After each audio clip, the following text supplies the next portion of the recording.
All my lovers need stimulation. Honey, babe, I think that I need you.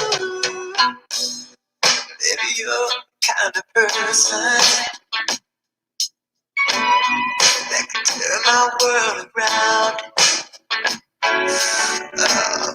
Won't you give me a little inspiration? Maybe that's what I need to make me settle down. It's an easy money occupation.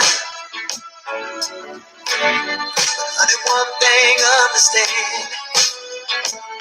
I got more money than you could imagine in your wildest dreams. Money don't make no happiness. What up? What up? What up? What up? What up? What up? Hello, people. Damn, that's a lot of comments. Quick, too. Hey, Cocaine, please tell me. Oh, yeah. Let me mod you. Let me go back over there. Let me go. Hold on. You. Good point, sister. We look out. Oh, man. So, man, guys, I mean, y'all been really coming at your boy about that damn video. I've deleted a few comments. People really, brother, to my he gonna unsubscribe because I didn't even attack them like that. Really, people need to get out their damn feelings, man. That's on some real stuff, man. Like people are very emotional about Tone and Yvette, and I get it. You know what I'm saying? I mean, hey, that's that you like them, cool. But we gonna get into this data shit that people always trying to come in my damn comment section and allude to all the damn. Like that's some deep shit. Like niggas just act like just cause they say data, they got some deep. They just man, they just shutting you down. So hold on, let me switch my damn channel off. I'm on my other thing. Give me 1 second. I'm gonna switch back to my normal channel. Sorry, so I can go to my video in mod. What's the name? Hold on 1 second. So yeah, man, people tripping out here, man. I've been cussed out, and black folks, y'all got to learn how to disagree with people without cursing people out because they don't. Especially from that video I did yesterday, or the other day, I didn't really go at them like that. I felt like I was respectful. This is loud. Sorry, but well, yeah, Cocaine. Let's see. There we go. Let me mod this, sister. Add moderator. I think you've been modded. There we go. Rakeem, what's up with your boy? What's up? I just talked to one of your homeboys. Guys, let me go ahead and go there for a second. So, all right, first off, guys, let me go and find the points. Because people talk about data like they really got some deep shit. And then you look at it, you're like, this shit ain't deep. This is somebody's opinion. Guys, you got to know the difference between data and opinion and what's real fact and what when someone is skewing data to bullshit you and, kind of to get you to think their way. Like if I'm going to try to get you to think a certain way, I'm going to talk about some shit that happened 100 years ago. We talk about the Tulsa riots. Not that the Tulsa riots wasn't significant, but you can't talk about the Tulsa riots as to why I can't start a business. Like niggas need to, like this shit is just, it's ridiculous. It really is, guys. And so there are a lot of different reports and studies that people have done. I mean, just looked at the surveys about how often do black people do investments when they're at a job? How much money do black people put in their 401k? This is basic shit. I mean, I really didn't think it was going to be that much of it was necessary for me to really go after these bullet points like this. But it's a emotional ass folks out here that want to defend people. Damn, I like it's people I like too, but I'm gonna go through point by point. You either agree or you disagree. It is what it is. No problem, Cocaine. Agree to disagree, cool. That it is what it is. I'm gonna say some stuff. Obviously, I probably got some some of her fans, if you will, because that's how people are acting. When you cuss somebody out, because that's like me cussing somebody out because they don't like Michael Jordan. You know what I mean? I would cuss out every LeBron James fan I see if I tell them he ain't the best player in the world right now. I would have to cuss them out. If you, well, I think he is, because people watch these debate shows. These debate shows formulate people's opinions. And so when I see, I'm like, okay, this is a person who's watched Nick Wright, Shannon Sharp. I know that. I don't get mad. I don't cuss you out. I just say, okay, I disagree and keep it moving. I'm not going to sit there, be disrespectful to people like that. These people out of their damn minds, man. Real talk, man. Get a life. Real talk. So I'm going to go through this thing right quick from my perspective and from my personal experience, okay? Then I'm going to go show you guys something, all right? So first, greater educational attainment or more work effort on part of blacks will close the racial wealth gap. Guys, I'm gonna say this right here. This shit ain't even up for debate or discussion. All right. This is the thing. Number one, and I can't see the comments, and I'm kind of glad I can't, because I'm sure somebody gonna try to get in their feelings and tell me why it's damn near impossible. They can make it, of course. They can go out and make business. Not talking about themselves. They're the exception to the rule. They are the exceptional nigga, from Django, right? They're exceptional, but black people can't. That's what they're gonna say, right? But the point is, number one, guys, statistically, now this is I really don't think none of this shit I'm gonna say is really hard to really. I don't have to prove shit. This is basic. If you refute this shit, you just full of shit. I'm sorry, you just started. I'm gonna make it real simplistic and easy. Okay. All right. So first things first.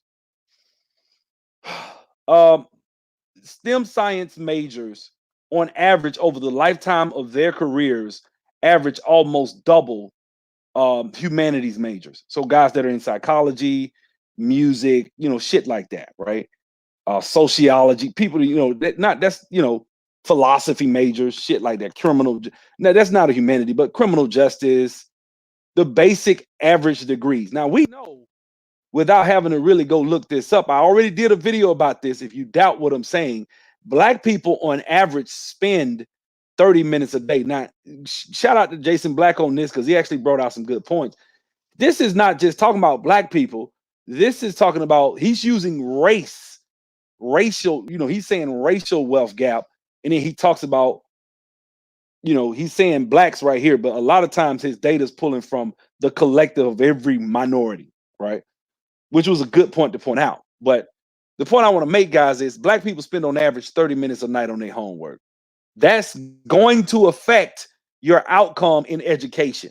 I don't give a shit what nobody says. If you spend 30 minutes a night and Asians spend 2 hours a night, they're going to probably get different results. This is not about intelligence. It's really not. I know people say that. That's bullshit. Because they say when you adjust for, and I know people don't like Thomas Sowell, but this is how I'm able to kind of put all this shit together and make sense of it, is because Thomas Sowell gives you that inconvenient ass information that show black people ain't putting in the work that they got to do what they got to do. That's why I said what I said in my last video about us being pussified, because we don't do what the fuck we got to do a lot of times. That's just facts. Educationally, black people don't work as hard. We don't value education as much as Asians do. Asians put 2 hours in a night. They spend the least amount of time in front of a television. Guess who spends the most? Black people. Black people. Black people spend more time in front of a television than any other racial group in this country. You see what I'm saying? This is why a lot of television is for black people too. That's why they make shows for blacks. They make these love and hip hop. All these different shows on VH1 are for black people. Why? Why they do that? Because we the number one demographic. Atlanta, Housewives of Atlanta. That's the number one housewives show. Why? Black people. Don't nobody watch Orange County. Don't nobody watch the other ones. I don't even know where they at. We watch Potomac, and we watch that damn Atlanta Housewives. So that's number one. Now, greater educational attainment. So it probably stands to reason that if you go and say the more black people get educated, it's not going to help them because they can't get jobs. Well, actually, I agree with that in this sense because a lot of us, this is why I don't think reparations should be in the form of education. Because black people, what they'll do is they'll go to school with these same badass study habits that they have, and they're going to go and major in psychology, sociology, criminal justice, philosophy, dance, art, a music appreciation, shit that follow your passion bullshit that everybody tells black folks to go to school and major in their passion, and then they get their ass out and can't get a job, and they wind up working at Enterprise Rent a Car. No offense, right? So that's true. I believe that, but it's reason behind that. You see what I'm saying? Now he said work effort on the part of blacks. So what this is saying, guys, is you are inferior to other races. This ain't got shit to do. Guys, let me explain something to you. I don't give a fuck what nobody say. Ain't nobody finna argue me about this shit right here. Now, you ain't gonna argue with me about this. So you telling me that as a black person, if your ass put 2 hours in a day, that you won't get a A. You cannot get an A in your class. That means you got something wrong with your IQ. First, no. I take that back. That doesn't mean something's wrong with your IQ, guys.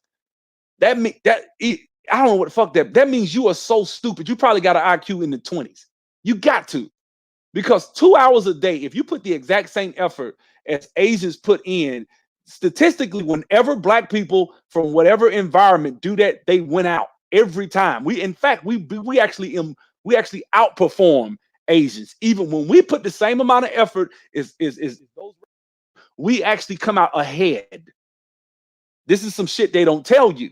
So that shit ain't true. Either you believe black people are inferior, because when you start talking about intelligence, you damn near talking about inferiority. Now, I don't believe a continent where people that speak 4 and 5 languages have an IQ of 70 on average. That's bullshit. I don't believe that. I don't believe that Africa's where it is because of stupidity. I don't believe that shit. I don't. Right? But I also don't believe that we are where we are just because of if some government program, transformative government program hasn't come along and saved us. I don't believe that. No, I don't, guys. I'm just citing different studies. Everything I'm citing, I can actually back and invalidate. If you want me to, I'll do searches. I'm gonna come read your comments in a second when I get done with these. I'm gonna read your comments. But there's no way you can sit and tell me that you can sit and righteously say that if you put in the same amount of effort as Asians, they can go into Silicon Valley and go to Stanford University and start Google and start YouTube and start all that shit, right? But you can't. You ain't smart enough to do that. I think that I beg to differ. I beg to differ. Usually, when black people put in that type of effort, we get better results. We just don't do it culturally. That's not what we do. All right. Now I did a video on this shoot, man, damn near over a year ago. I lost a lot of subscribers when I did it. It is what it is. This is true. Hold on, let me go back. This information right here that you're looking at is true, but what it doesn't take into account is the fact that black people, what are we majoring when we come out of college? It's a lot of shit that's our fault. It's not always racism, white supremacy. Now you would think that after reading this, that's what it is. You know what I'm saying? Now the lower the income of the family, the worse the shit is. The lower everything is.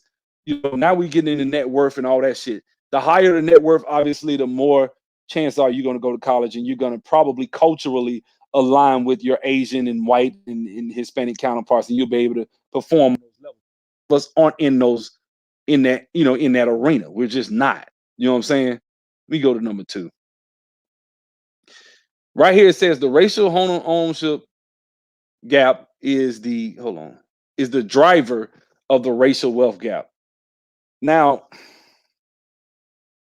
the driver, that's worded real strategically, I think. Now, the driver of the racial wealth gap, what caused us to be where, because you say driver, what caused it? I mean, when you get into that, or you can look at it like not necessarily driver, what stimulates it, what keeps it going. I think it was 2008. I'm gonna go look this up right quick. I think it was around 2008. What was it? Black home ownership at an all time high. think it was around 2008, all-time low. Facts reveal current crisis in black. Okay, that's African American ownership. 50-year low, heartbreaking decrease in them. So they talking about when it went down. I'm talking about when it was up.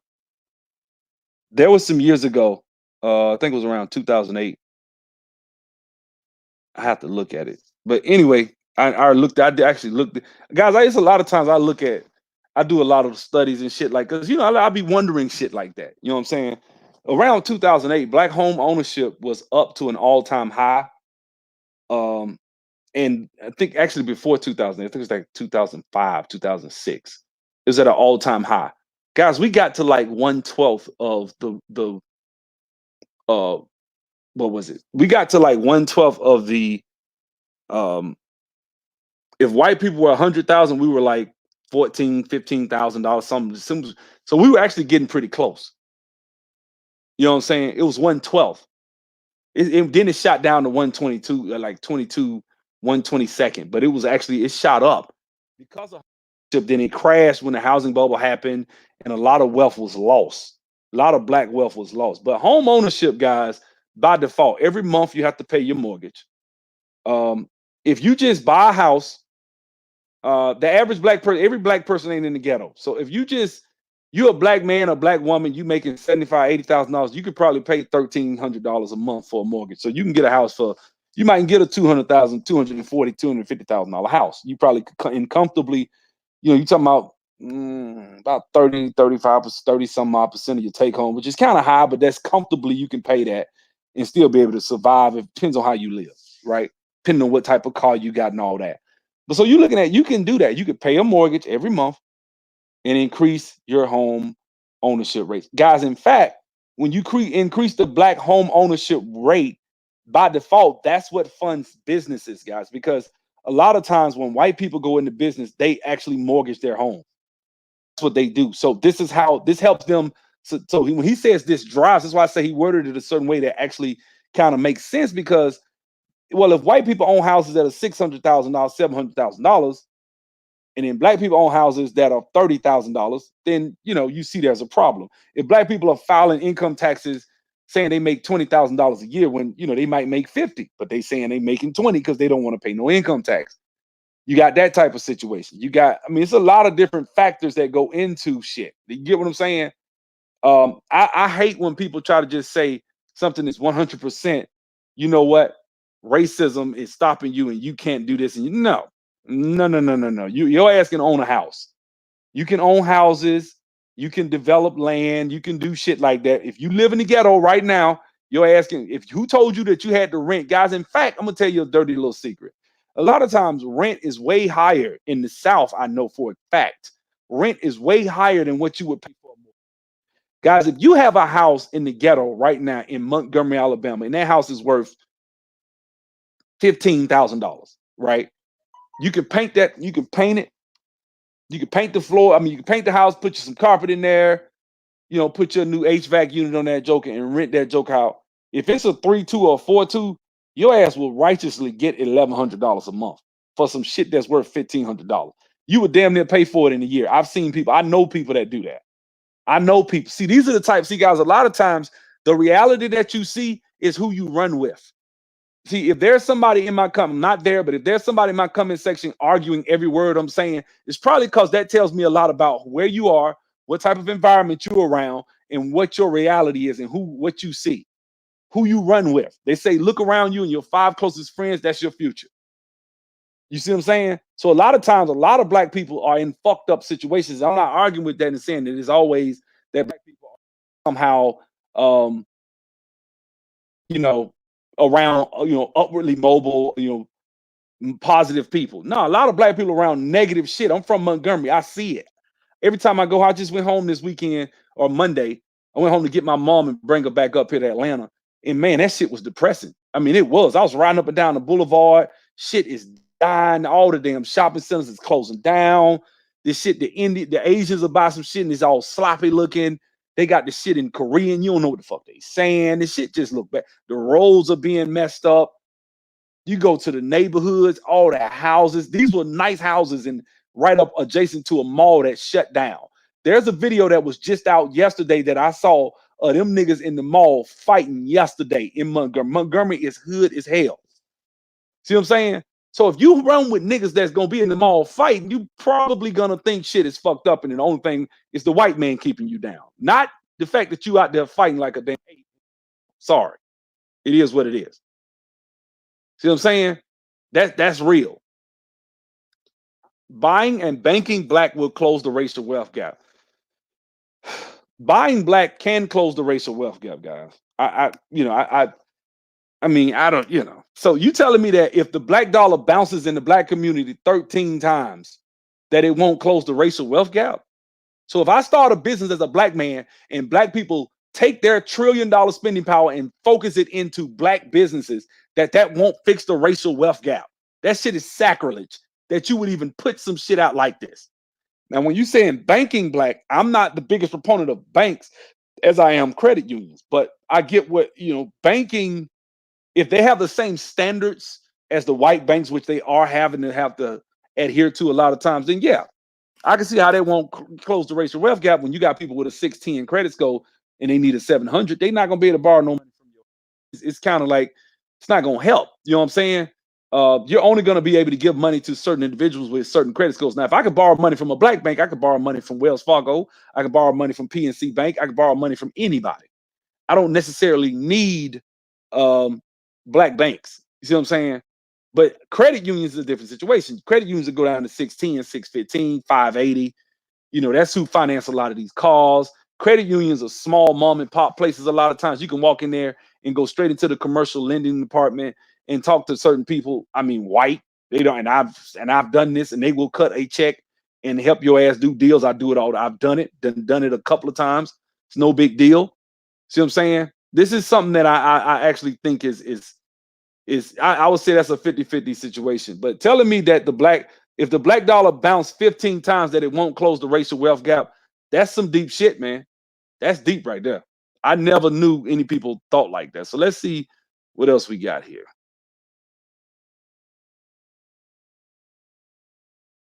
Black people saving more would close the racial wealth gap. Guys, let me explain something to you. Black people, I mean, I looked this shit up. I mean, black people, by and large, do not invest in their 401k. If you had invested in 2008 when the stock market crashed, right? If you had just invested, I don't know, your income tax check, $10,000. Let's say you take $10,000, drop it in there. What would you have now? It's just been 10 years, live 11 years. Where would you be today? I remember 2001 when the stock market went down to like 5,000. I know that shit sounds unheard of, doesn't it? 5,000. The NASDAQ and all that shit was low as it can go. So, I mean, that wasn't that long ago. I know for a lot of y'all younger people, that seemed like ancient history, 2001. I remember 9/11 when that shit hit and the stock market went way down, and I got into it with a white guy, because I was saying, okay, what are some good companies you can invest in? It's too volatile. You shouldn't be in the market now. Like, no, this is the time to buy. Shit done got big, ain't gonna do nothing but go up, So he was like, he argued me down because he was an actual financial investor. He was told me not to invest. I'm like, man, just because you on the phone talking to people and they done lost all their damn money, don't mean that me coming in the market right now. That's like if the market crashed right now for real estate and you go and buy in the real estate market right now. If you bought real estate when the market crashed, like if there were construction deals of people that I knew in Atlanta, because I had a couple of friends up here, and dude, they was crying. They was calling me upset, not crying, but like upset, because they said, man, it was shit that was going for 800,000, 750. The damn market crash, the shit was going for 150, 210. He said, man, the people with cash came and mopped up. You see what I'm saying? So saving your money, let me go back to the original point. Investing in your 401k heavily, when you got companies that'll give you 4%, match you up to 4%, you put 8% a year in your damn account or some shit, and your ass is averaging 13, 12% easily. Guys, go listen to Dave Ramsey. White people, guys, let me tell you something. In fact, I'm gonna go to my other channel in the set. I'm gonna go to my other channel and show y'all something at the end. But Guys, there are a lot of people out here who have made money investing in the stock market. The market has created a lot. I'm not a big guy, big stock market guy, but you can make not saving directly, like just grabbing money, dropping it in a bank account. That even that, if it depends on what you're trying to do. Because if I have a goal, if I'm trying to accomplish something, yeah, I will drop some money in a damn old-fashioned savings account and draw 1% on that bitch. But it helps me because over time, you be like, well, inflation, yeah, I know, inflation, whatever. If you're trying to save that money, you're like, man, I'm trying to do this, and I know I'm gonna need that money by September. So it's December. I'm gonna go ahead and on this project I'm finna start, I'm gonna drop 30% of my check. I'm just gonna drop it every Friday, gonna go directly to this account way in another city, right? And I have to ride up there to get my damn money out of it because it's a savings account, right? And so what I would do is I would open up that account, I would drop my money in that account, and over time, you look up and you're like, damn, I got $28,000 in this damn account, cash that I didn't, and I didn't even feel it, like because I make enough money where I can still live what I got to do, invest in other stuff, do things, do my calls, whatever I'm trying to do, and still I still got me 28 bands cash. So every year, if I want to, if I'm disciplined, I can start a business. I can go and buy a property. I have the down payment to go and buy a quadruplex. Down here in the South, you can get a house for you can get a quadruplex for that kind of money down. That's 10% or even 20, depending on what the price of it is. You see what I'm saying? 120, 130 in Montgomery, you can get a quadruplex that'll rent out for $650 a side. So that's $2,600. So yeah, saving money, it depends on what you're trying to do. But to tell me that it just won't increase the rate, wow, that's deep. Really? So I'm gonna show you some people that did just that. Now, why are they able to do it and you're not? You just ain't disciplined to do that shit. You don't want to do it. It just feels good to tell you that it's racism, white supremacy holding your ass back. Now, this is the grandmother of them all on here. Financial literacy will close the racial wealth gap. Guys, let me explain something to you. If you this shit funny.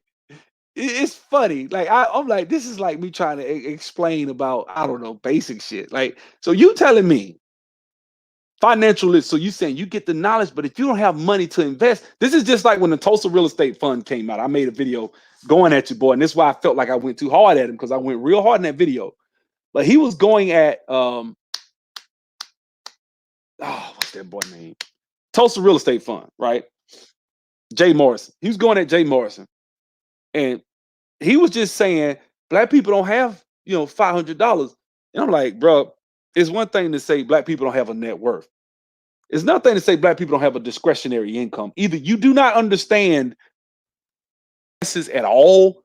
Black people can get their hands on $500 fucking dollars, man. Like, now that's different than telling me black people don't have a net worth. Black people have income. Black people have jobs.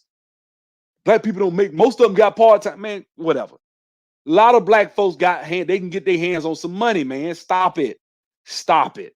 Tell that to the people that's coming into the black community running business. Tell that to the people that have weave, that sell hair weave.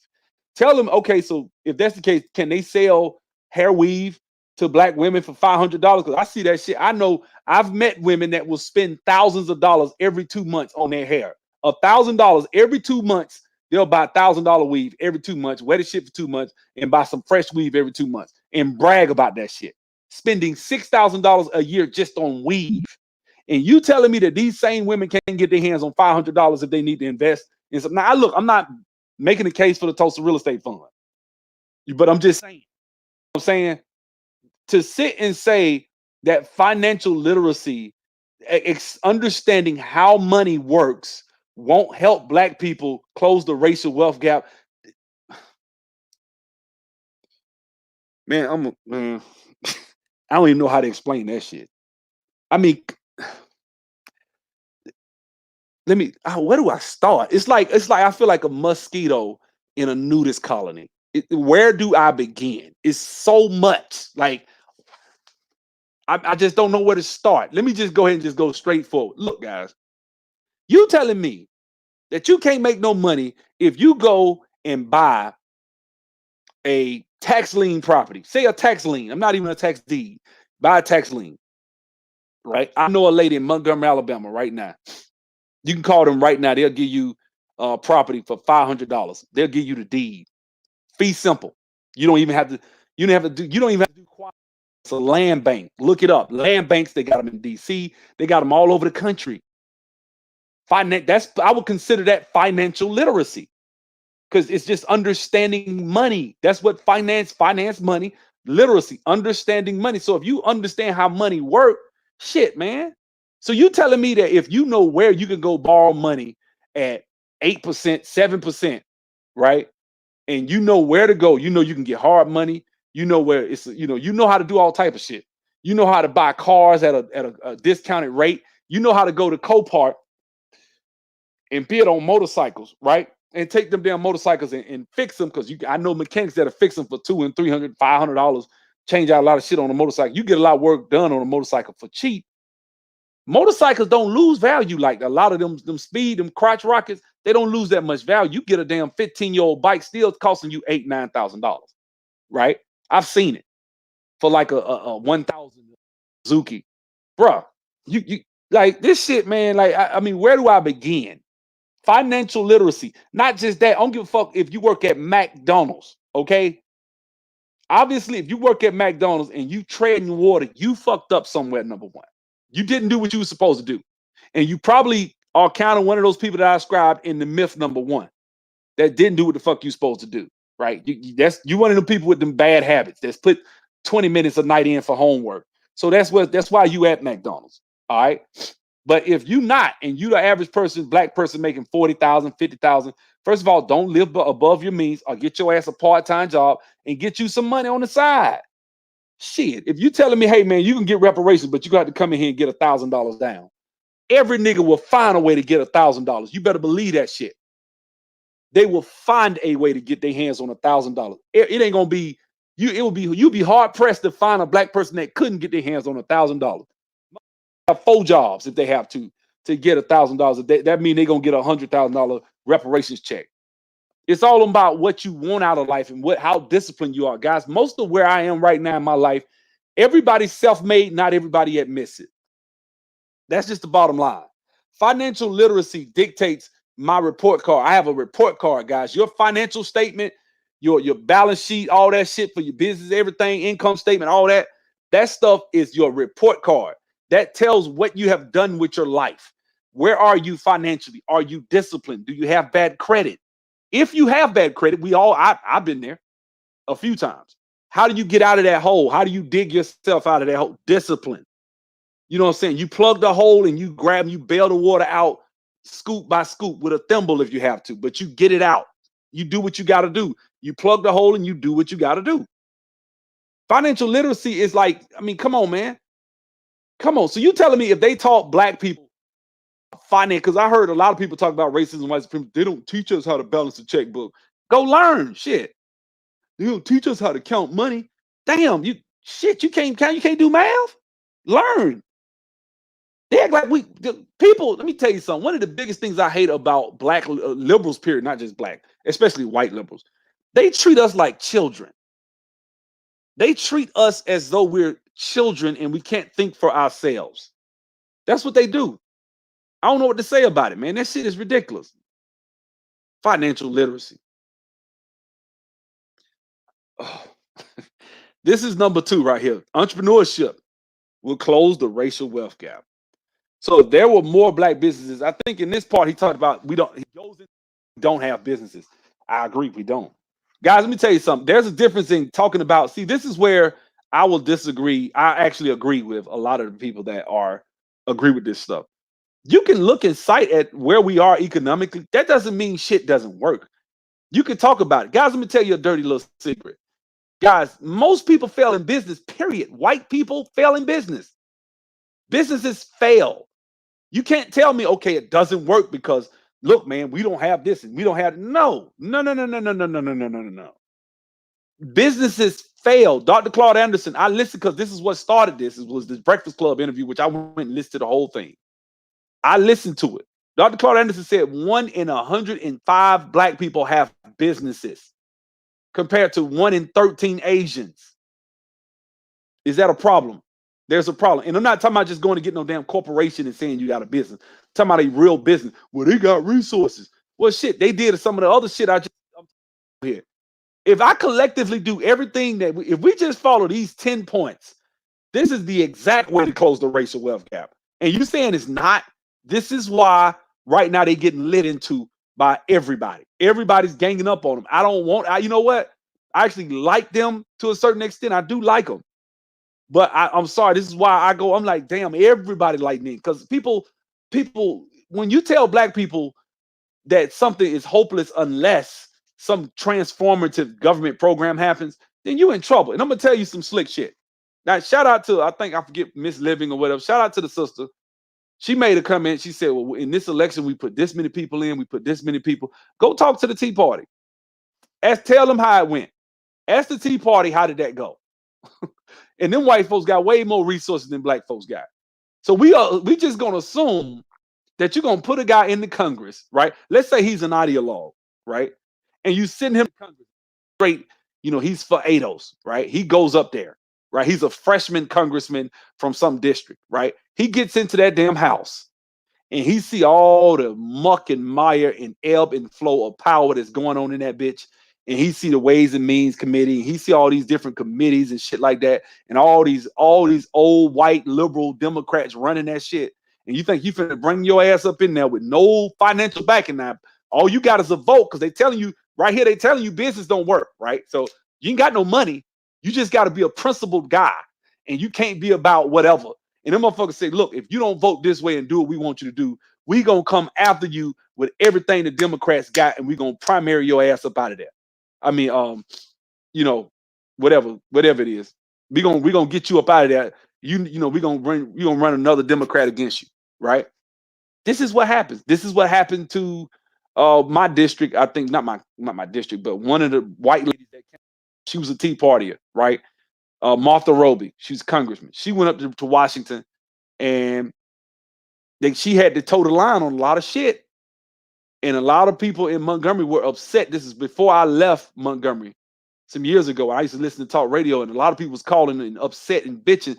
A lot of them Tea Party people got ramrodded because a lot of those Tea Party people weren't cutting checks and cutting money. Now you telling people not to cut money, but I'm just gonna say we won this district. We're gonna put somebody in there. Cool. You might could do something on a local level, maybe. It depends, and that depends. When you get on a national level, you're gonna have to have some finances, bro. I'm sorry. You trying to do government without money, good luck. Because that shit didn't work for the Tea Party, and I damn sure don't think it's gonna work for us. I don't. I think Dr. Claude Anderson has the blueprint. That's what I believe. Emulating successful minorities will close the racial wealth gap. So you telling me that emulating somebody that let's look at the way the small hats handle their money. Look at the way Asians, what they do. So they live 4 and 5 to a house sometimes. They stay with their parents. Culturally, it's no big deal. So if we do that, if black people right now had 6 or 7 families living in one damn house, and the mortgage on that house was $2,200 a month, big ass house, right, in the South, right? You telling me that with that 6-bedroom, 4-bath house that they paying $2,200 a month on as rent, and they all staying there, they saving money. They ain't gonna say 6 families, 6 people paying $300 a month, $370, whatever it is. Right? 6 people, that's rent. Come on, man. That's not gonna help you. It's not gonna help you to do some of the stuff these Mexicans do. I done seen these Mexicans do stuff. I done seen them do stuff that is economic, like emulating them. So when they come and they open up, like for example, where I'm from, they have a Mexican store, right? And I know a dude out of Houston I talked to some years ago when I was trying to get in the database. This was right after the housing bubble, and this guy I knew who was a database developer named Ivor, he was African. He got a job out there in Houston, right? So he was talking to me one time. We was on the phone. He worked at a company that runs like I don't know how many. It was a small company, but they had like 30 or 40 of those small mom and pop. It was a Mexican guy, had 30 or 40 small mom and pop stores, right? And he told me, man, on average, they'll make anywhere from $2 to $3 million a year just from them little bit ass, small, 2,000 square foot stores that they'll open up. He said, because wherever they'll be, they might be in a little small town in the South. He said, but all the Mexicans that live there would go and patronize these stores. This is what they do. They spend their money. So if we do that, that shit ain't gonna work for us though, right? But the Mexicans can make. So they said this dude said he was making like he said, man, this dude make almost $100 million a year off this. So he's getting overwhelmed and he's steady growing, steady growing. We can't do that. They and what make it so bad, he said, man, they would go. He said the guy told him, he said, man, we like to go to the cheap areas of town because a lot of places where that are abandoned, hint hint, abandoned areas, they'll get the cheapest rent they can get and throw their store up because the Mexicans don't give a damn. They're gonna go drive to it and find it and buy their shit and buy what they want. I walked in one some years ago to buy a phone card and they stopped talking and looked at me like, what are you doing in here? They like they so focused on their own, they don't even want our money. They looked at me like, what you doing in here? Why you came in this store? What are you doing in here? That's what they did. You see what I'm saying? That is powerful. That's powerful, man. So I mean, emulating them won't help us. Okay. All right. Tell me anything. What we got? Improve soft skills and personal responsibility. Okay. So hard work. So if you telling me if you take personal responsibilities for your actions and say, man, I'm gonna go out here and work on and get skills. I'm gonna take personal responsibility. I'm gonna look into what companies are paying the highest for. Oh, they paying for development. Okay, how can I become a database developer? Oh, there's this guy on YouTube named Sub. He's teaching people. Oh, he got people out here making $50 an hour. Let me go call this guy and train with him. Oh, he'll work with me. He'll take $100, $200 down. I ain't got to have the whole. He ain't charging the $400. Damn. Let me go sign up with this brother. And you telling me that shit don't work? Okay. All right. Personal responsibility is how we actually, did what we did in the past that people like to act like we never did. We did like Dr. Claude Anderson. Go watch that interview, guys. Dr. Claude Anderson was talking about that. If you don't take responsibility for your actions, then it is what it is. You know what I'm saying? You deserve what you get. So you should. So what is it? Should I not take? So it's not my fault I had 5 kids. I couldn't. I'm diving up in chicks raw. I need to take responsibility and say, hey man, I see him messed up. Let me not get like that. Let me strap up. Let me go get whatever I got to do. Get on the pill or whatever, and make sure I don't have 5 kids out of wedlock. Guys, they say it's 3 things you need to do: finish high school, not have any kids before you're 30. What was that's one more. And they say you have a 90% chance of living out of poverty. I forget what the other one is. It's one more. Not have kids, finish high school, and not have kids till you're 30, graduate from high school. I think the other ones is it was some real basic stuff. And it was like you have a 90% chance, man. Like, how could you not get your life together? You choose to fall. Like we and black people, this is me tell you something. One of the biggest problems I have as a people with a lot of shit that I see in our community is we always we're forced to have to think at the bottom. Like when we come to the table of politics, we have to think from a level of the lowest of the low. Not for motherfuckers like me or you or anybody out here, because all the people that's disagreeing with me, surely if I tell them, hey man, I'm gonna give you $100,000, let's go start a business. Oh, I'm with it. They're very with it, but they're still arguing that black people can't make it if they got a business or if they telling me business ain't gonna work, right? But when we come to politics, we have to think from a level of the low of. I got to worry about the motherfucker with 10 kids that dropped out of high school. That's who I got to worry about. Not the brother who did everything right, who might need a little nudge and he can get a. He knows he sees an opportunity. He needs a little bit of money. He might need this or need that. That's the brother who we should be probably trying to help. You know what I'm saying? Am I saying get rid of all social programs? No, don't start no shit. But what I'm saying is, I think a lot of this shit, man, comes from us not doing what we supposed to do. Self-responsibility, personal is big, guys. It is. I agree with this. 1,000%. Number of black celebrities prove we're closing the race. No, that's no. That's nothing. I don't believe that at all. Anybody that believes that is beyond is out of their mind. Now, this is a big one right here. Black family disorganization is a cause of racial wealth gap by default.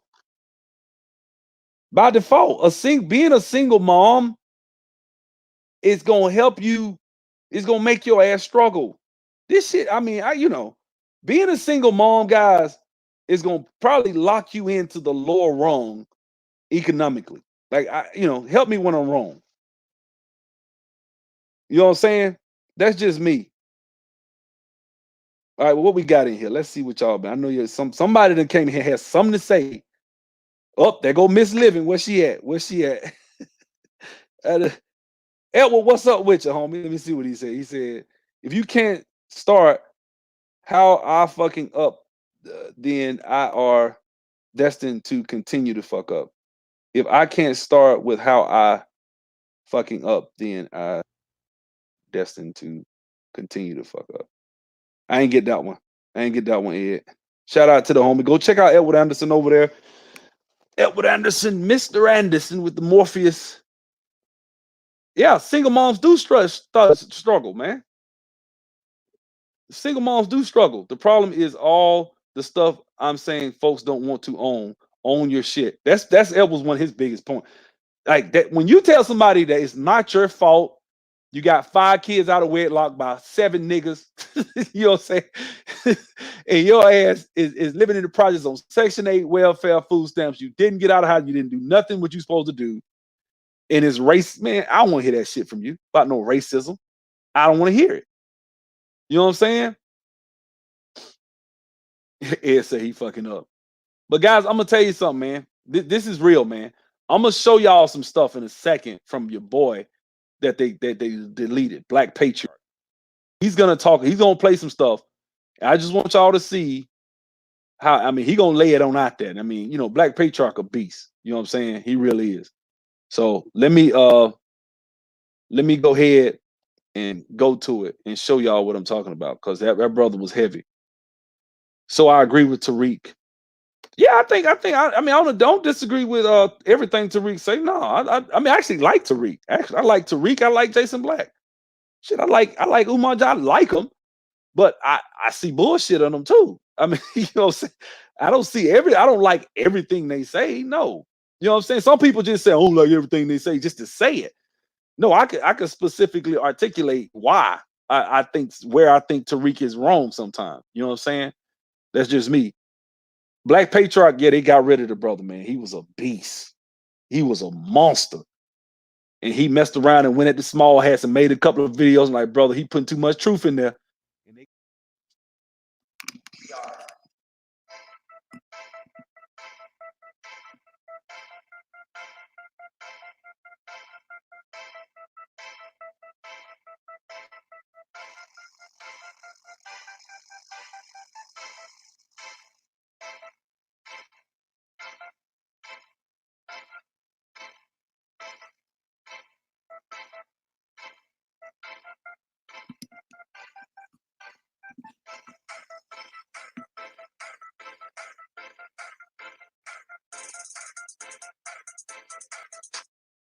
Black capitalism has been tried on many occasions. And the thing about black capitalism is that it has failed. Why has black capitalism failed? Well, black people don't have any money.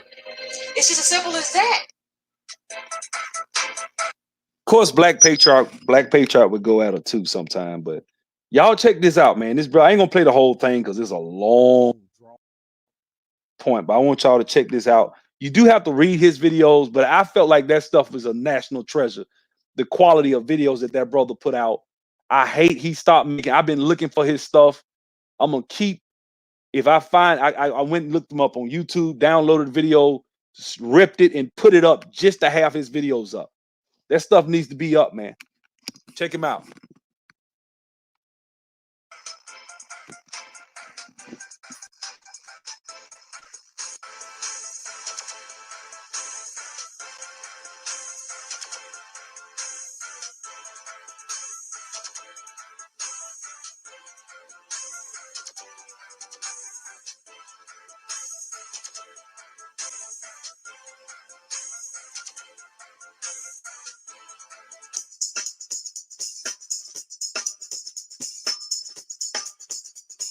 Chemical Group of Companies, Chemical Maze LLC, Chemical Systems Incorporated strive for excellence in everything we do. Chemical Maze is a leading provider of chemical management services. Our ability to manage the entire life cycle of chemical products brings sustainable use of chemicals throughout our customers' operations.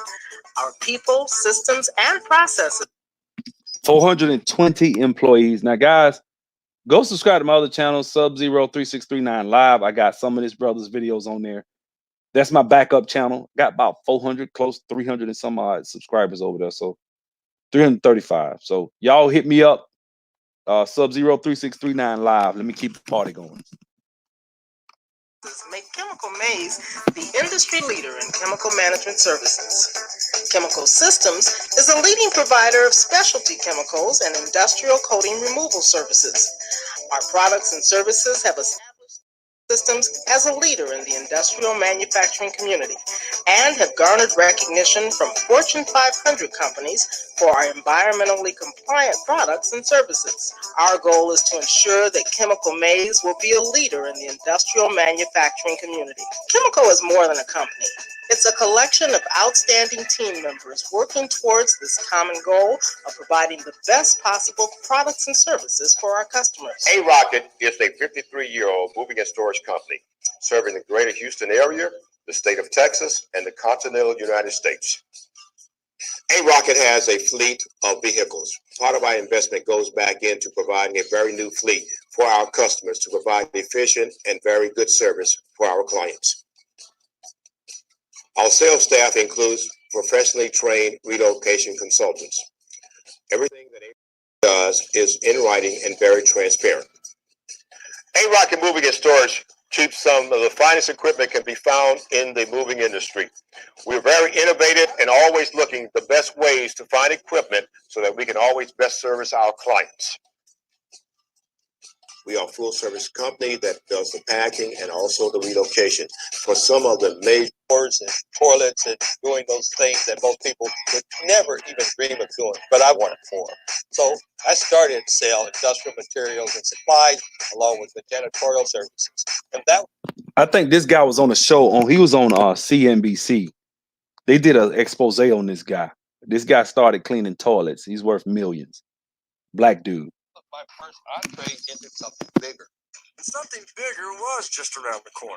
1984, High Towers Petroleum Company had 2 employees. That was me and an accountant. From 2 people, we grew 1 contract to being able to manage all over.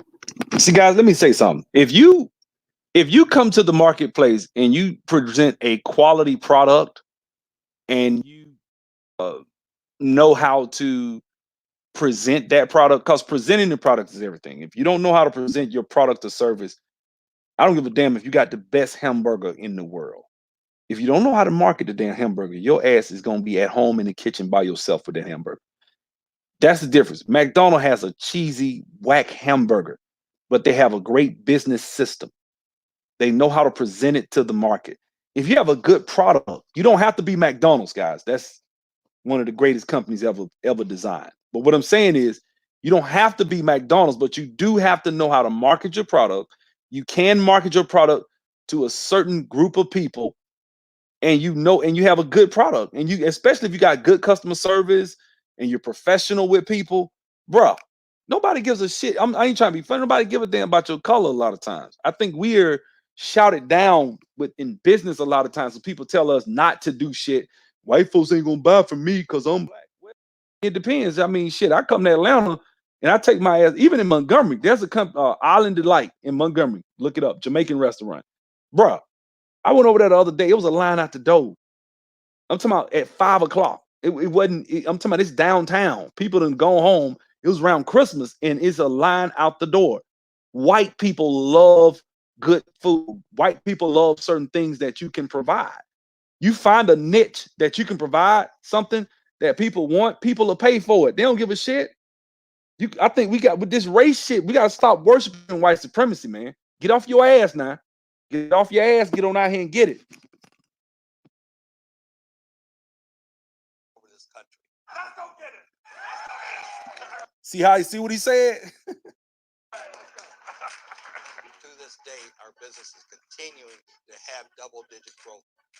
last year we did about 350 million in revenue. This year we'll probably do close to $1 billion. Founded in 1992, Thompson Hospitality Corporation is the largest minority-owned food service company in the United States, providing meals and facilities management services to customers around the world, with brands like Audible, and employs almost 4,000 people. For Warren, business has come a long way from his days of selling hogs on the family. This is who needs to be our leaders, guys. I ain't trying to be funny. These guys should be our thought leaders. People that can develop shit like that. That's a black man I sit up under and like teach me. Show me. You know what I'm saying? What did you do? What did you know? I don't know every fucking thing. Shit. I feel like we come to this YouTube space acting like we got all the damn answers, bro. This is these men and women that started these firms that I'm showing y'all. These are people that I would love to just sit and have dinner with. What were your struggles? How did you, when you ran out of funding, what did you do? When you struggling, what's this? How do you do this? Did you have problems with spending habits? You have bad spending habits. Many of us do. This is what stops most black people. Bad spending habits. Bad spending habits is more an enemy to black people than anything I can think of. Bad spending habits. What do you do with your fucking money? That is a problem. Well, you can't save money. I ain't saying save money. I ain't saying save $1 million. No, I'm not saying that. What I'm telling you is bad spending habits will hurt you in the long run. How much of your paycheck is left over at the end of the week? See what I'm saying? Family farm. Thompson Hospitality also gives back to the community. Warren and his siblings recently donated $1 million to Virginia State University. We proudly present to Thompson Hospitality, 2011 Class 4 Supplier of the Year Award. Now, these people out of Alabama, these next people. No, they ain't. No, they ain't. Wrong people. I think that there's a tremendous difference between sight and vision. A lot of people have 20/20 sight, but they do not have. Dr. Picard, he's a real individual. He keeps it real. He jokes around with you at times. I've never seen him without a smile. He greets you. He treats you like you want to be treated. Well, I think that most visionary companies, most companies that are looking to the long-term future of their product in terms of marketing, fully understand that America is becoming a very diverse community and that the browning of America is a reality. We've been Acquire of the Year, and I'm quite sure we will get there once more again because we do quality work and satisfaction to the customers and on time and delivery for shipping because I'm back. Brown versus the Board of Education, Vietnam, the Great Recession. But one man not only lived through them, he led through them. And by fighting to keep American manufacturing in America, he single-handedly saved hundreds of jobs and made millions along the way. My name is Joe Anderson. I'm chairman and CEO of TAG Holdings, which is a holding company that runs several multi-million-dollar manufacturing companies here in Detroit. I am on my 13th company. I've owned companies that made engine dampers. Another company made temperature sensors for the industry. We own 4 companies with the entire wheel assembly for Honda. One of the key components to being successful in manufacturing is the people, because you have to have a product that is differentiated in the marketplace as opposed to a commodity. And then you have to have people to make that product with the quality that will allow you to compete in the marketplace. Fair Oaks Farms has been serving up premium custom meats for the past 25 years. The company has supplied sausage and bacon products for McDonald's breakfast. In 2005, a second Pleasant Prairie facility was added to accommodate expanded operations, providing more than 120,000 square feet of production space. We're going to build a heck of a facility here. It's going to be a state-of-the-art 155,000 square foot facility. Employ folks who can raise good benefits, good salaries. It'll be a building that you're proud of. I am a full-service food distributor that services about 500 restaurants between Northeast Ohio and Western Pennsylvania. When I bought the distribution rights for Pennsylvania, we had a choice to either locate our business retain it in Ohio or take it to Pennsylvania. And the state made it very, very attractive to retain the business here. I mean, to the point where this is where our home base is going to remain. Gene Waddy, Diversant. For Gene Waddy, diversity equals strength. In 2005, Gene started Diversant as an IT staffing company on diversity. His strong work ethic has grown the company from a local operation to a national player in 5 short years. I can help. Guys, let me tell you something. When I was a kid, I used to look at Michael Jordan, and I used to want to be like Michael Jordan. I'm gonna tell you the truth. Mike was the dude. You know what I'm saying? And I used to want to like jump like him, and just all that shit, man. Mike was the greatest ball player I had ever seen because, and I think he still is to this day, because people would literally try to hurt this man, and he would raise his. It's like whatever he needed to do, he would raise his game to that level and win. Excellence. You know what I'm saying? He was my first example of black excellence. What you looking at right now is black excellence on this screen. This shit's so interesting to me. I love this damn video. This shit right here is so deep. Well, guys, you ought to come back, record the damn names of these people, and go look and see what they doing. You got people putting out factories and shit, and auto manu. I didn't know what the hell an engine damper was, and I had to go look some of that shit up. The hell is an engine damper? I don't know. Niche. Understanding industrial engineering and how to set up shit, buying machines and shit that will do manufacturing. That's some deep shit, man. It's a lot of juggernaut ass black people out here that can do things. And I think these are the guys we need to be trying to emulate and trying to be like. You know what I'm saying? I look up to these guys. I do. You know what I'm saying? And I might be older than one or two. I don't know shit, but I respect the hell out of these dudes.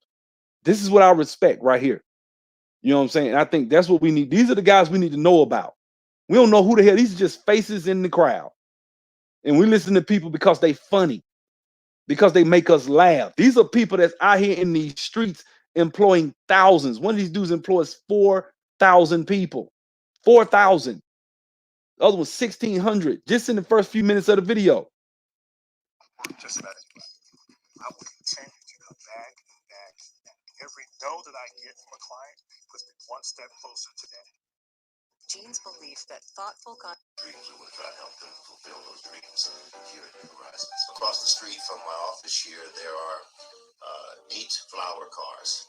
Each one of those cars holds 200,000 pounds of flowers. So that says at any given time in a week, we've got 1.6 million pounds of our largest and biggest used raw material sitting right across the street. Brand new oven and proof box. We built a separate building for it, all energy efficient. As a matter of fact, the exhaust from the oven powers the needs for our proof box, our boilers, and our tray wash machines.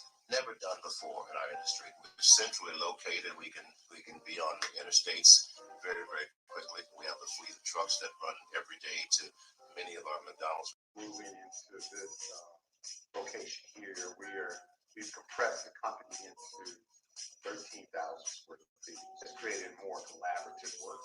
Nation to lenders. What I solutions, awards or recognizing Black Enterprise Magazine and Smart Business and Inc. 400, 500s. It's really, I'm very proud because I know that the same kids that are growing up in my neighborhoods, which might can say, I can do this. We can do this. We can for these helping the entire industry. I've been here since. Zobran is the gold standard in mail screening, adopted by government and commercial clients nationwide. We pick up mail at a location of your choice at the time of your choice. Clients as needed. The entire process can take us to get this award. So the company is 16 years old. We've been in operations for 15 years, beginning at this facility. The Detroit facility is the original plant, is the headquarters building. And presently here, we produce seating systems for 2 General Motors programs and 1 Ford Motor Company program. The company is Black owned.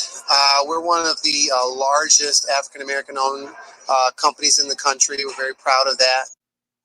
Former social worker Willie Johnson teamed up with aerospace giant Lockheed Martin with a simple plan: put the people of Philadelphia to work using new technological solutions to old problems.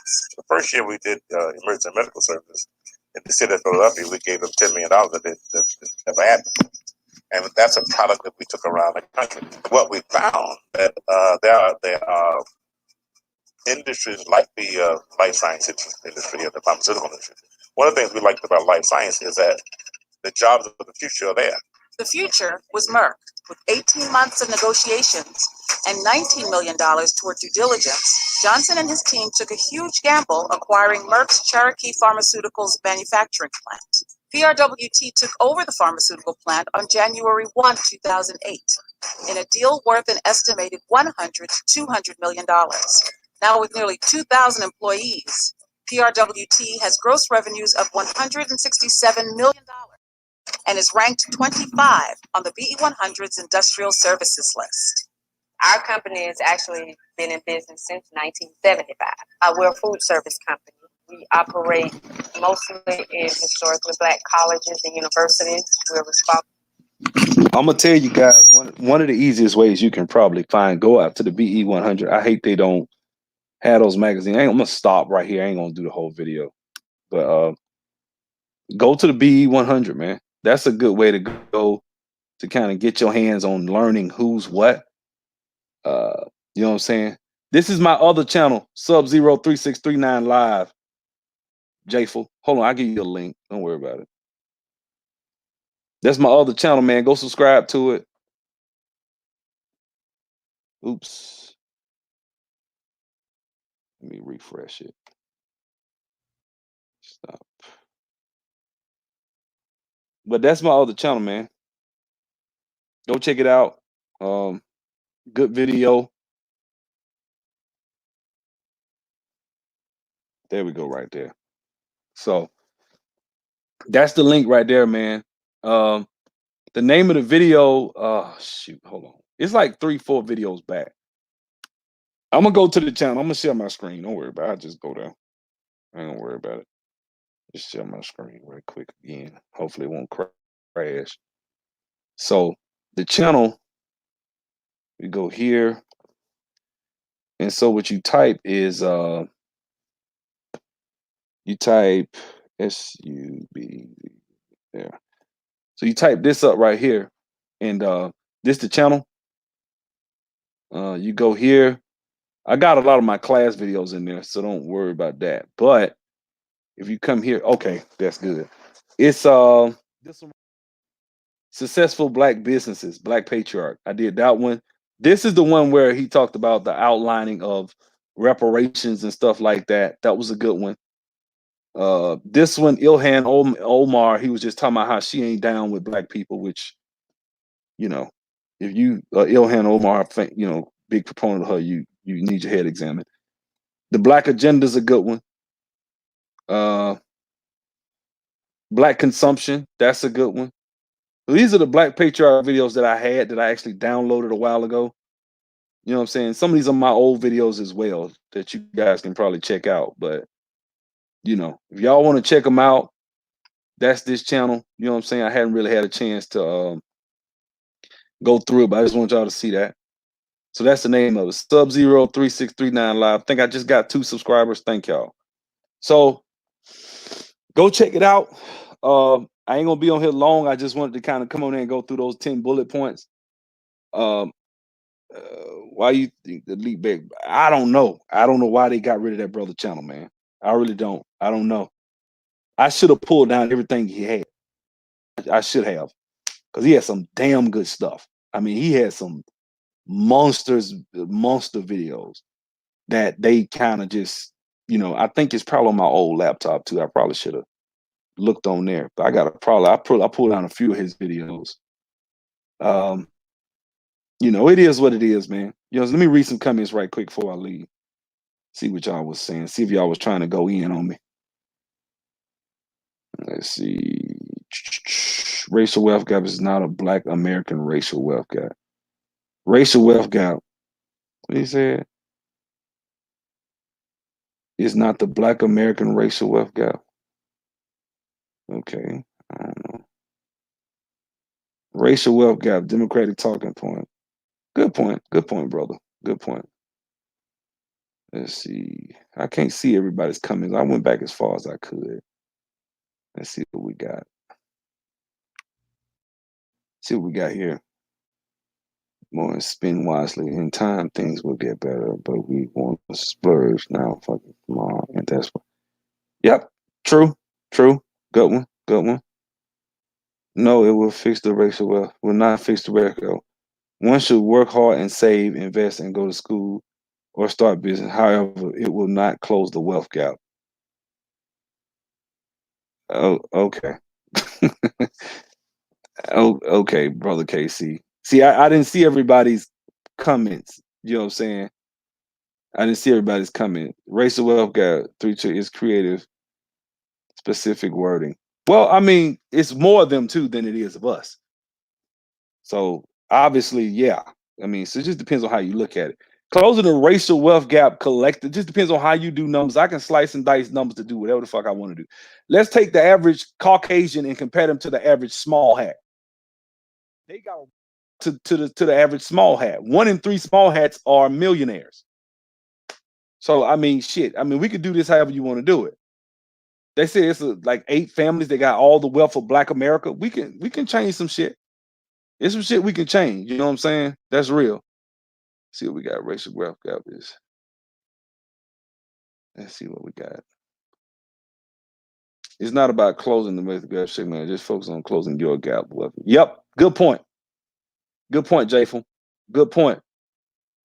I don't really worry about that either. I just more so what I need. I need to get what I can get. Black mom shouldn't get it. I don't know. I don't know. I think you can incentivize families, and by incentivizing families, you will incentivize wealth. When you got 2 income earners in the same household, it beats 1. To sit and that's just simple math.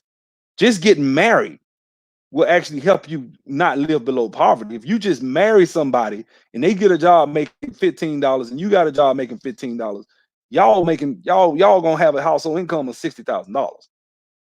You ain't gonna be below no damn poverty. Actually, and people ain't gonna be able to just gentrify your ass. They not when you got that type of household income. They'll gentrify you when you got one of them in the house making 30. That's who can, but you know, $60,000 is enough money where y'all can kind of budget, depending on how you spending your money. You can fight against this. You ain't got to be gentrified. We actually have lineage gap, not a racial wealth gap. Our grandparents and grandparents, our great grandparents and our grandparents were locked out of the wealth and segregated out of good jobs and lucrative housing opportunities. Well, that's a fact. That's a fact. That's a fact. That's why we need reparations. Yep. You know what? I did say I'm gonna let me go to what's the name right quick. Let me do that. I did say I was gonna do that. Let's watch one of his videos. Let me show y'all something, man. So all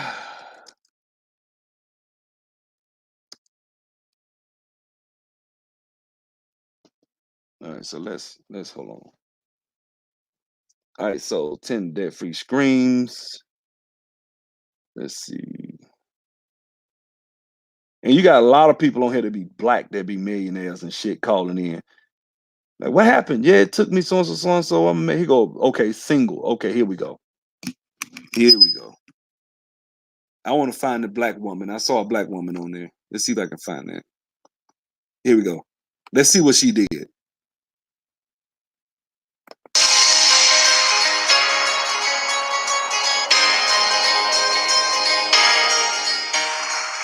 Stephanie is a single mom who has just told us about her debt-free story. And we thought it would be fun for you guys to hear.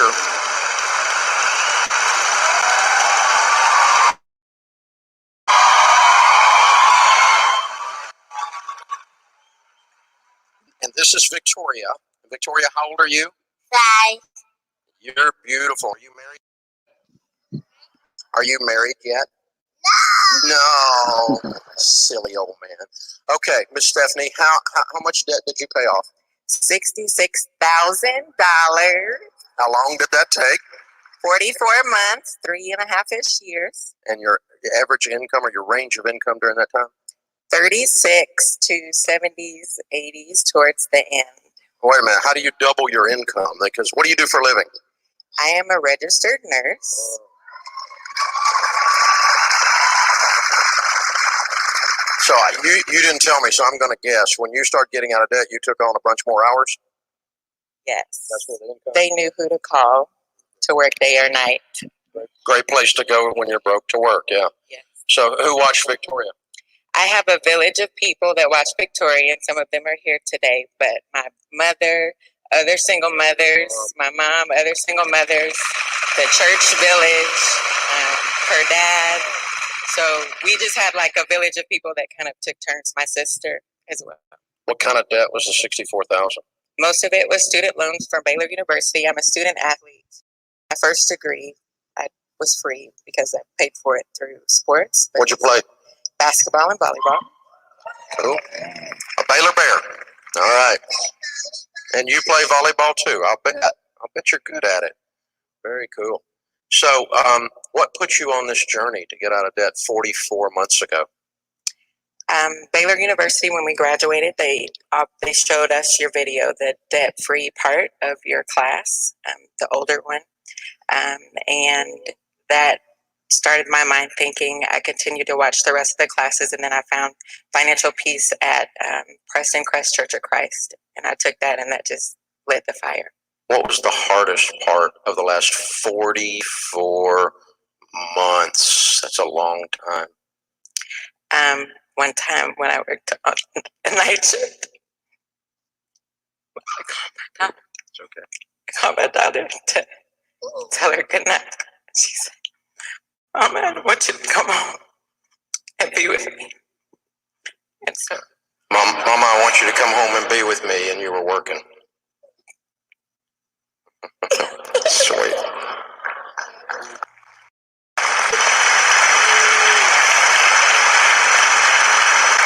All right, Victoria, have you been practicing your debt-free scream? Because your mama has paid a price to change your life. All right, you ready? All right, Victoria and Stephanie, $64,000 paid off, 44 months. Count it down. Let's hear a debt-free scream. 3, 2, 1.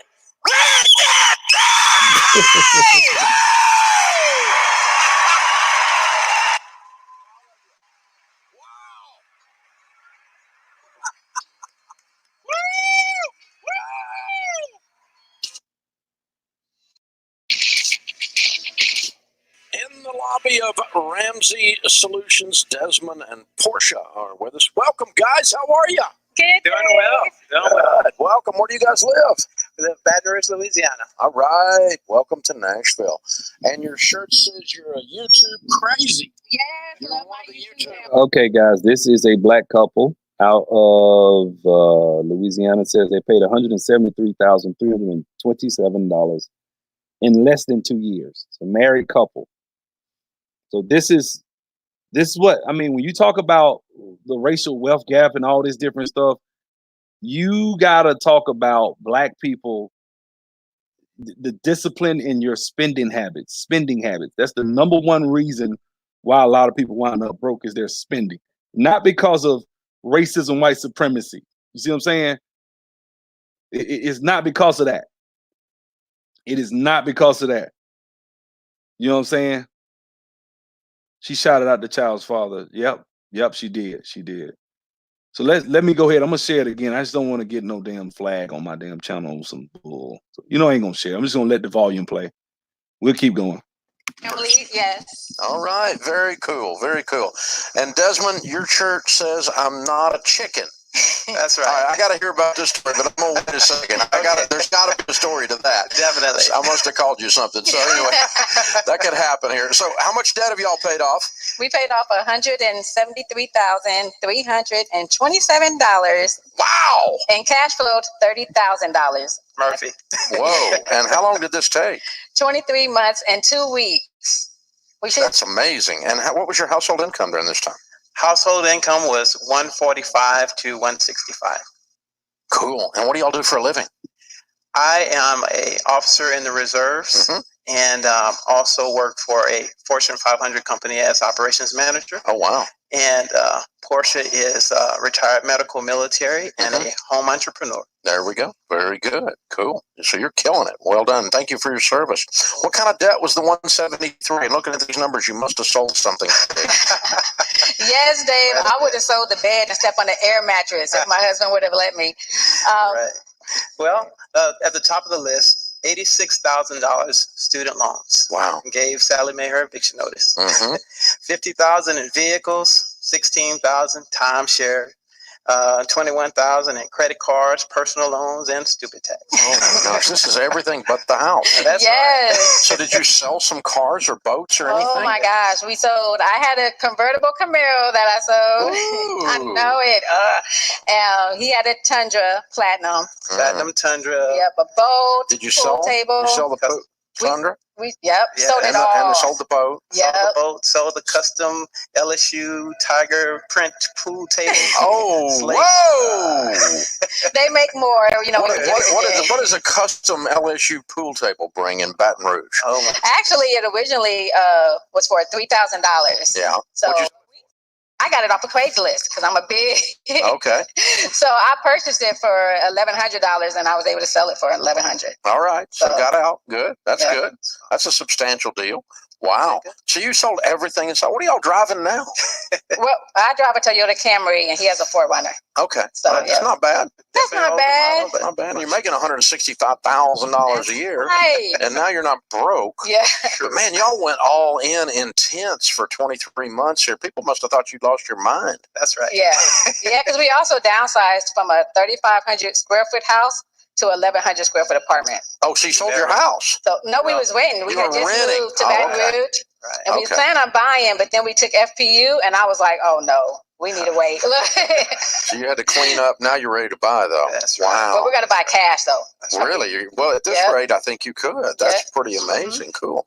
Okay. So, Desmond, I hate to ask, but why are you not a chicken? Tell me the story. My wife probably tells this story better. I wanted to hear that part about how they got that debt out of there, man. They sold a lot of stuff. I like when people just grind it. Like I will sit and listen to these damn things for hours, guys. YouTube can be your biggest motivational speaker. Get your ass on YouTube and just go with it. You know what I'm saying? And just go with it. I listen to all these damn Dave Ramsey videos and stuff like that. You know what I'm saying? So it's a lot of people out here that have spent and paid their damn debt off. We broke because white supremacy, not our daily decisions. Other folks spend way more than buy RVs and boats. It's like it's nothing. Okay. Yeah, they were tripping. Let's see. She sounds like a rider. She was ready to sell the bed. That's what I'm saying, man. I mean, I think marriage, man, when you marry and you got a woman, a black woman that's educated, she can make 75, 80,000. Bro, that's an asset. Believe me, that's an asset. That make your life so comfortable. Guys, if you live right, literally, you can start a business and your woman can carry it. Well, I wouldn't do that. But I'm just saying, like, it's if you work in the business, you probably could. Shit, it depends on what type of business you got. But you literally can do stuff full time. It just buys you freedom. When you got a bad lifestyle and $800 a month car note and $2,500 a month rent and 4 and 5 cars and taking trips and credit cards and personal loans and shit like that, you fucked up in the game. You know what I'm saying? So when I hear people talk about the racial wealth gap, I just laugh sometimes. I'm like, man, black folks, we are the wealthiest black people on the planet. If we were a country, we would be like Spain. We have like the 16th largest economy in the world. Black people in America. And your ass is talking about white supremacy. Imagine if you went to Spain and you wanted to do some shit in Spain. Like, what could you do? You know what I'm saying? It's just all about wisdom, man. How you apply yourself, what you do, what you believe in, and how you apply it. That's it, man. Don't let nobody put no guilt trip on our ass talking about no damn racial wealth gap. You believe that shit, shoot yourself. Real talk. Just kill yourself. Real talk. Let me read a few more comments and I'm gone, guys. Let's see. What we got? Our grandfathers was beasts. We wish we were more like them. Real Americans. No excuses. See what you said. An entrepreneur spirit is so attractive in a woman. Brother, you ain't never lied. You ain't never lied. A woman that has a hustle mentality, that is sexy as hell. It is. A woman that has a hustle mentality, because if you're a hustler, then damn it, you got to be resourceful. You're not wasteful. Women that save money, don't believe in spending all that damn money, that do their hair cheap, do their own hair, or they like, okay, I'm gonna go to this lady, but it's just $50. You know what I'm saying? And I'm gonna keep my own shit up. I go every 2 weeks for $50. I spend $100 a month on my hair. That shit is sexy. Spending $100 a month on your hair is sexy, especially if you're a good looking woman. Or you do your own shit and you got your ass in the gym because you ain't worried about your hair because you do your own damn hair. You in the gym and you got a nice ass body, but you ain't got to worry about, I can't do this because this is a $500 every 2 week hairstyle or some shit. You see what I'm saying? And I know women spending that kind of money. I'm in Atlanta. Okay, this is this ain't D, but it's one of the black hair meccas. It was Detroit, Chicago, DC. It's a black hair. Wherever there's a lot of black people, it's a black hair mecca. Montgomery, Alabama's a damn black hair mecca. Birmingham. When it come to hair now, some of them sisters be getting it in with their hair. You know what I'm saying? So my mom does hair, so or did it. She didn't stop now, but so I know. I've been to the Bronner Brothers hair show. How much money people make? I know females make $200,000. She got her own shop, and she sells weave, and her ass makes over $200,000 a year. I seen the tax returns. 200 a year, right? She make what a dentist makes. Okay, she used to date a NFL quarterback. I ain't gonna put her out there like that because she's real pretty from Montgomery. You know what I'm saying? This is what happens. You know what I'm saying? When you have your shit together, man. Let's get out here. Let's be entrepreneurs. Let's go and subdue the earth. Let's stop it with these damn 10 wealth gap. It's impossible. Stay your, and you know what get me? Everybody that says that, when you ask them, so you telling me it's impossible for you? Well, it's not impossible for me. I can make it. I'm doing pretty good for myself. But black people are Them the main ones that get on my last nerves. Well, I make $1,000 a year, but at least that's what they say on the internet. I make this, but I'm just saying, the black people are this, and black people need to do this. It's impossible unless the government comes in with transformative government. But I make $120,000 a year because I'm an exceptional nigga. You know what I'm saying? Niggas like that get on my nerves. What you got? Off topic, but she is dangerous, man. I hate to admit it, but sisters could learn a lot from her. Yeah, man. I said the exact same thing about that sister. She was 7'1", is a beast. Because she know how to talk. She know what to say, and she got a hustler spirit. And so a entrepreneurial black man that will see a woman that look like something, she's serious about, she said, get in the gym, keep your hair together, keep yourself beat, keep yourself looking good. She know what to do. That's gonna get a man's attention right there when you do what she say, and you got a hustler. She's like, man, when you get the money, start your business. Don't be buying purses and shit like that. Do something to set yourself up. But then she heartless with it. On to the next nigga, upgrade, get you a better nigga. Just she don't care nothing about sticking it through with a man. If a man commits to her ass, she just like, fuck it. If I find a dude that's got more money, I'm gonna dump his ass. Like she heartless with that shit. She is heartless. You know what I'm saying? But I mean, that's the same thing. What's her name telling people? She said, why you should never hold a man down. What's her name? Paris Milan.